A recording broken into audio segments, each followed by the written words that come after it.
নেক আমল আল্লাহর কাছে কবুল হলে আল্লাহর নেয়ামত বারাকাত আমাদের উপর বর্ষিত হলে উপলব্ধি ও বুঝার কোনো উপায় আছে কি? সুবহানাল্লাহ, মানুষ তো বুঝতে পারে না। আল্লাহ কোরআনে কারীম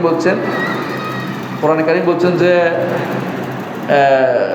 আতাজাবিন মির রাহমাতিল্লাহ সালাওয়াতুল্লাহ বারাকাতু আলাইকুম আহলুল বাইত ইন্নাহু কানা, আয়াতটা ভুলে গেলাম, মনে আসতেছে না। এর অর্থ হচ্ছে যে ইব্রাহিম আলাইহিস সালামের কাছে আসে যখন বললেন আপনার ছেলে হইবে, তখন তিনি কি বললেন? আল্লাহ আমি তো বুড়া, আমি তো বুড়ি, ইত্যাদি কত রকমের কথা হইলো, তাই না? কিন্তু ওরা বলছে আশ্চর্য হচ্ছ, আল্লাহর রহমত বরকত আলাইকুম আহলুল বাইত ইন্নাহু কানা হামিদুম মাজিদ, এই তো শব্দটা আসতেছে না, হামিদুম মাজিদ। এই যে এখানে বুঝতে পারে আলহামদুলিল্লাহ, আল্লাহর রহমত মানুষ বুঝতে পারে, বরকত বুঝতে পারে মানুষ, আলহামদুলিল্লাহ। বুঝতে না পারলেও যে ব্যক্তি আল্লাহর কাছে চায় আল্লাহ রহমতের বরকত তো দিবেই, আল্লাহ তার কারোর থেকে রহমত আসতে পারে, বরকত আসতে পারে। তবে এগুলি কি রহমত? আল্লাহর রহমতের কি? আল্লাহর রহমতের কি? রহমত নামক গুণের প্রভাব।